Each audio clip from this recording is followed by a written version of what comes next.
8वीं class. Good morning प्यारे बच्चों। हम पहले अभी पिछली कक्षा में हमने व्याकरण पढ़ रहे थे ना, हम व्याकरण सारंग पुस्तक। आप बहुत अच्छे बच्चे हो बेटा। बहुत अच्छे बच्चे तभी बनते हैं जब आप हर काम समय पर करो, दूसरों का भला करो, केवल अपना भला ना सोचो।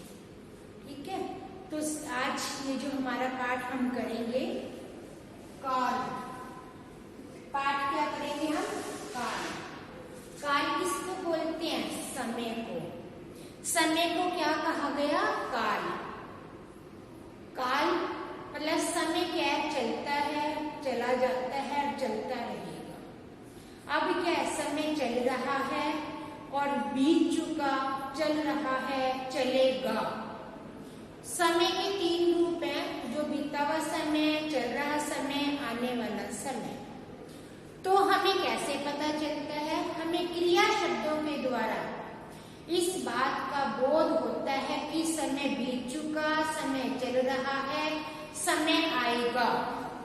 तो हमने आज समय के बारे में जानना है कि समय कैसे बीता, कैसे चला और कैसे चलता है।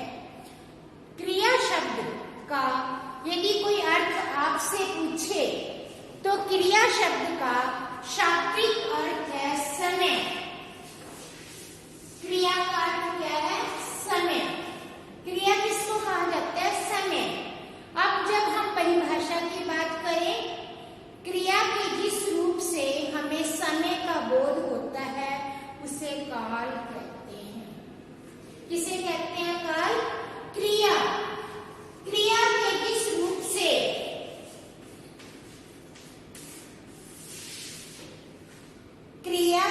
जिस रूप से हमें समय का बोध होता है उसे काल कहते हैं। जैसे उदाहरण के लिए, मैं बोल रही हूं, वर्तमान काल। मैं बोल चुकी, चुकी मतलब खत्म, भूतकाल। मैं बोलूंगी, अभी बोल नहीं रही, बोलूंगी, भविष्य काल। मैंने पाठ लिखा था, भविष्य भूतकाल। मैं पाठ लिख रही हूँ, वर्तमान काल। मैं पाठ लिखूंगी, भविष्य काल। आई समझ? माता जी खाना बनाती हैं, वर्तमान काल। माता जी खाना बना चुकी है, भविष्य काल। माता जी घूमने जाएंगी, भविष्य काल। भूतकाल, वर्तमान काल, भविष्य काल। अब हम कैसे पहचान परिभाषा? बीते क्रिया के जिस रूप से बीते समय का बोध होता है उसे भूतकाल कहते हैं। बीता समय। वर्तमान समय क्रिया के जिस रूप से चल रहे समय का बोध होता है उसे वर्तमान काल कहा जाता है। भविष्य काल क्रिया के जिस रूप से आने वाले समय का बोध होता है उसे भविष्य काल कहते हैं। ठीक है, तो अभी दोबारा मैं बोलती हूँ। परिभाषा तक मैंने बताया, तो दोबारा से हम इतना जितना किया है आप दोबारा से एक बार मेरे साथ साथ जब पढ़ेंगे तो साथ साथ बोल बोल कर पढ़ेंगे। क्रिया शब्द का शाब्दिक अर्थ है समय। क्या अर्थ है? समय। परिभाषा क्या है? क्रिया के जिस रूप से समय का बोध होता है उसे काल कहते हैं। काल के मुख्य 3 भेद होते हैं: भूतकाल, वर्तमान काल, भविष्य काल। वर्तमान काल चल रहे समय को वर्तमान काल कहते हैं, बीते समय को भूतकाल, आने वाले समय को भविष्य काल कहते हैं। ठीक है बच्चों, आपने पहले भी पढ़ा है, ये तो आप सबको आता है, इंग्लिश में भी पढ़ते हो। पास्ट, प्रेजेंट, फ्यूचर टेंसेस जब करते हो तो आप करते हो ना ये टेंस बदलने, तो आप इंग्लिश में भी पढ़ते हो, हिंदी में भी है। आपने हर बच्चे को है। तो बेटा बात वही है, थोड़ा और ज्यादा बढ़ गया, पहले थोड़ा कम होता है सिलेबस। उसमें काल किसे कहते हैं, काल के कितने भेद, जब छोटी कक्षा में। बड़ी कक्षा में क्या है, काल किसे कहते हैं, काल के भेद, उपभेद, इसमें विस्तार में चला जाएगा। हम आज विस्तार में ही करने वाले हैं, इतना आप सबको समझ आ गया होगा। अगला पॉइंट है काल, भूतकाल के भी भेद होते हैं, वर्तमान के भी, भविष्य के भी। भूतकाल के 6 भेद, कितने, 6, वर्तमान के 3, भविष्य के 3, टोटल कितने हो गए, 12। अब जो हमने पहले भूतकाल के हम 6 भेद पढ़ेंगे, वही वर्तमान में निकलेंगे 3, केवल भूतकाल की जगह वर्तमान, वही 3 भविष्य काल में। भूतकाल के मुख्य 6 भेद हैं, सामान्य भूतकाल, पूर्ण भूतकाल, अपूर्ण भूतकाल, आसन्न भूतकाल, संदिग्ध भूतकाल, हेतु भूतकाल। कितने मैंने भेद बोले, 6। जब बच्चों आप वीडियो सुनते हो, बुक साथ में लेकर बैठना। पाठ नंबर 14 है आपका, आप अपनी बुक में से साथ साथ रेखांकित करते जाएंगे। भूतकाल के कितने भेद बताए, 6। कितने भेद, 6। नंबर 1 सामान्य भूतकाल, नंबर 2 पूर्ण भूतकाल, नंबर 3 अपूर्ण भूतकाल, नंबर 4 संदिग्ध भूतकाल, नंबर 5 आसन्न भूतकाल और नंबर 6 हेतु मद भूतकाल।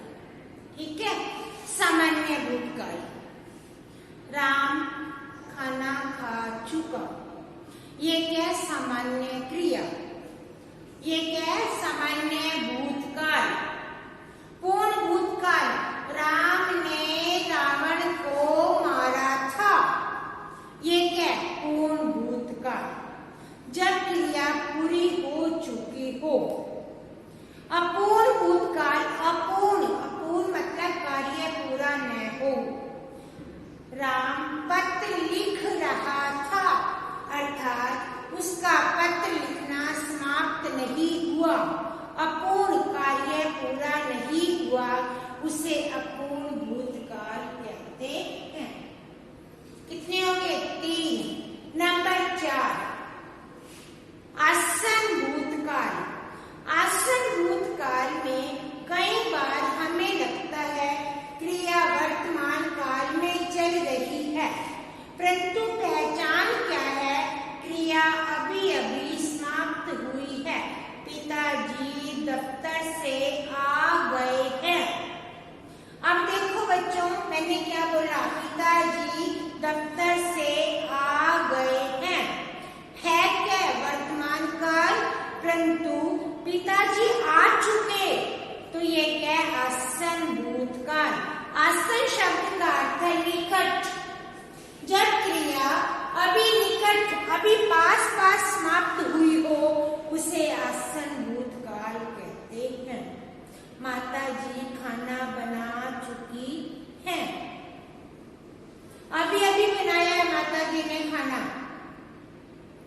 संदिग्ध भूतकाल, संदिग्ध भूतकाल में हमें किसी कार्य क्रिया के होने में संदेह होता है। शायद पिताजी आ चुके थे, उसको पक्का नहीं पता, शायद अध्यापक कक्षा से चले गए थे, उसको डाउट है, पक्का नहीं पता। जब हमें संदेह हो तो संदिग्ध भूतकाल होता है। हेतु मद भूतकाल, हेतु मद भूतकाल, हेतु शब्द का अर्थ है कारण। जब क्रिया किसी कारण से न हुई हो, अर्थात किसी कारण से क्रिया के न होने का पता चलता है, यदि पढ़ते तो पास हो जाते। किसका संबंध बताया, पढ़ने का संबंध पास होने के साथ बताया। यदि व्यायाम करते तो स्वास्थ्य ठीक रहता, अर्थात एक क्रिया दूसरे के कारण पूरी न हुई हो तो हेतु मत भूतकाल होता है।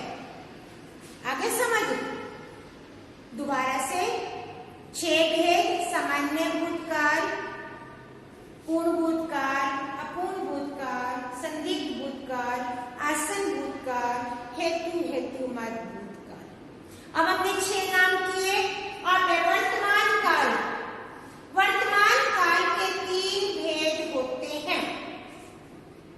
वर्तमान काल के कितने भेद? 3। सामान्य वर्तमान काल, अपूर्ण वर्तमान काल और संदिग्ध वर्तमान काल। कितने भेद बताए? 3। नंबर 1 सामान्य भूतकाल, सामान्य वर्तमान काल। बच्चा खेल रहा है, सामान्य काल। बच्चा पढ़ रहा है, सामान्य वर्तमान काल। अपूर्ण वर्तमान काल में क्रिया पूरी नहीं हुई, बच्चा पाठ लिख रहा है, अध्यापक कक्षा में पढ़ा रहा है, बच्चे सुन रहे हैं, अर्थात क्रिया पूरी नहीं हुई, अपूर्ण वर्तमान काल। संदिग्ध वर्तमान काल में क्रिया में संदेह होता है, अध्यापक कक्षा में आते होंगे, अभी आए नहीं, आते होंगे, ये संदिग्ध वर्तमान काल होता है। कितने भेद बताए वर्तमान के? 3।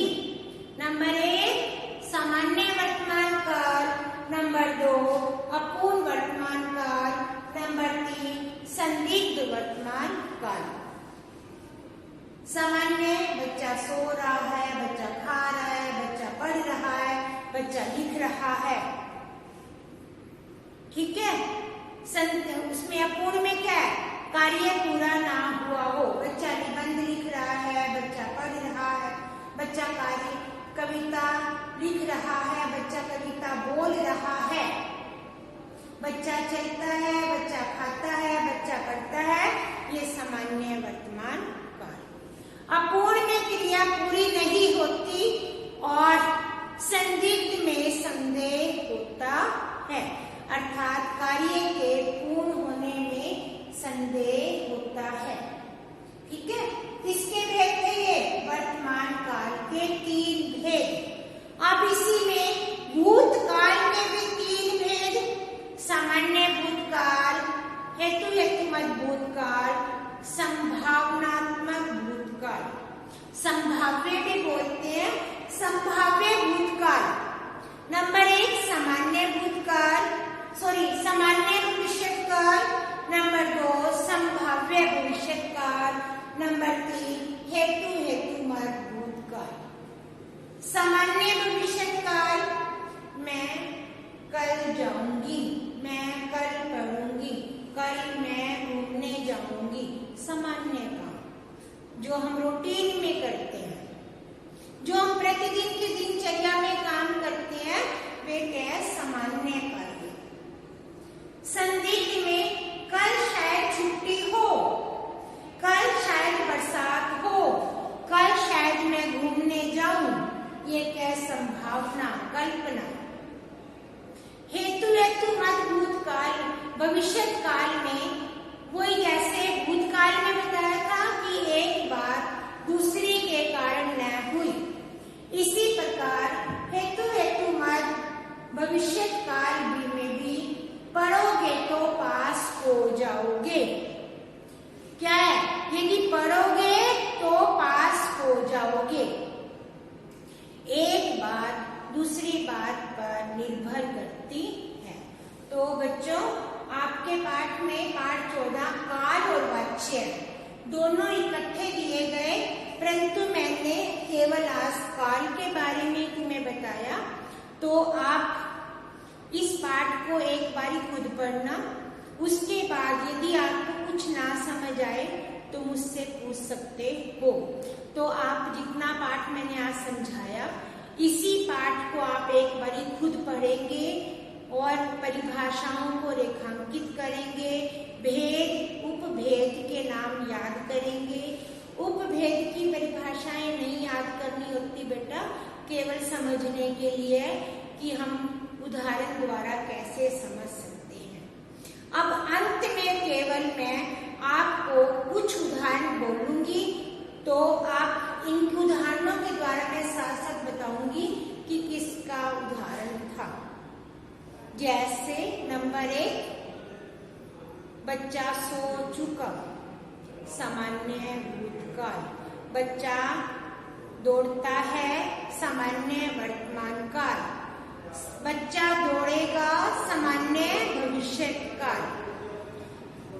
पूर्ण भूतकाल, जैसे मैंने पहले बोला था, राम ने रावण को मारा था। महाभारत की लड़ाई कुरुक्षेत्र में हुई थी, पूर्ण भूतकाल। अपूर्ण, जो क्रिया अभी चल रही है, बच्चा निबंध लिख रहा था।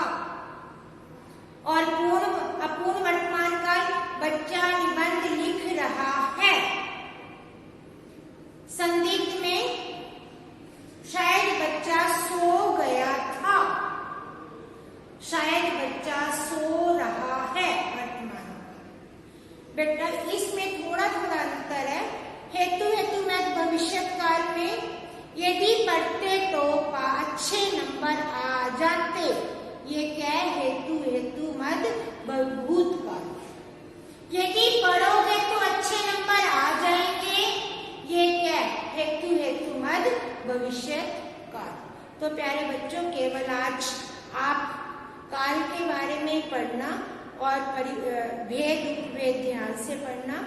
जितनी एक्सरसाइज आप ट्राई कर सकते हो ट्राई कर लेना। पेंसिल के साथ ट्राई करेंगे, पेन के साथ बुक में मत लिखा करो बेटा, ध्यान से काम किया करो, सुंदर लिखा करो और हमेशा अच्छे बच्चे बनने का प्रयत्न किया करो, क्योंकि शुद्ध गुणों से ही व्यक्ति की पहचान होती है। आप सबका धन्यवाद और कार्य कर लेना।